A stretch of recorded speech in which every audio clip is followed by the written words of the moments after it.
Sunday రిసెప్షన్‌కి attend అయిపోయి evening 3:00కి స్టార్ట్ అయిపోయామన్నమాట. Return to Vijayawada.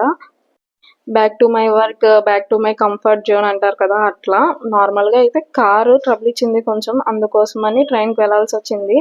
మేమేంటంటే కారే కదా అని చెప్పి లగేజెస్ చాలా తెచ్చుకున్నాం. మా హస్బెండ్ వచ్చేటప్పుడు 2 బ్యాగ్స్ తీసుకొచ్చాడు. నేనొచ్చేటప్పుడు 2 బ్యాగ్స్ తీసుకొచ్చాను. అది కాక ఇంకో బ్యాగ్ యాడ్ అయింది. బాబోయ్! ఇప్పుడు కార్ లేదు ఎలా మోసుకొనెళ్ళాలి వీటిని అనుకున్నాము. కాకపోతే లక్కీగా మాకు రాజమండ్రిలో కదా ఫస్ట్ ప్లాట్‌ఫామ్ వచ్చింది. అండ్ విజయవాడలో కూడా ఫస్ట్ ప్లాట్‌ఫామ్ వచ్చింది. అందువల్ల అంత ప్రాబ్లమ్ ఏమి అనిపించలేదు.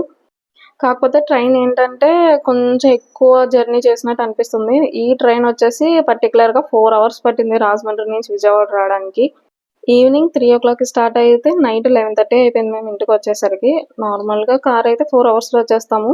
But okay. అన్నీ రోజులు ఒకేలా ఉండవు కదా! కొన్ని కొన్ని ఫేస్ చేయాలి. అలాగే అనుకున్నామనమాట. లాస్ట్ వీక్ అంతా కొంచెం బిజీగా ఉండి వీడియోస్ సరిగ్గా పోస్ట్ చేయలేదు. ఇప్పటి నుంచి నేను డైలీ పోస్ట్ చేస్తాను. లాస్ట్ వీడియోలో చెప్పాను కదా! కొంచెం ప్రాబ్లమ్ అయిందని చెప్పేసి. అందువల్ల నోటిఫికేషన్స్ ఎవరికీ రావట్లేదు. అండ్ సో ప్లీజ్ ఎవ్రీడే 6:30కి ఈవినింగ్ 6:30కి ఒకసారి వచ్చి చెక్ చేయండి. ఎవ్రీడే ఒక షార్ట్ ఆర్ వీడియో ఉంటుంది. And please do like, share and subscribe to my channel.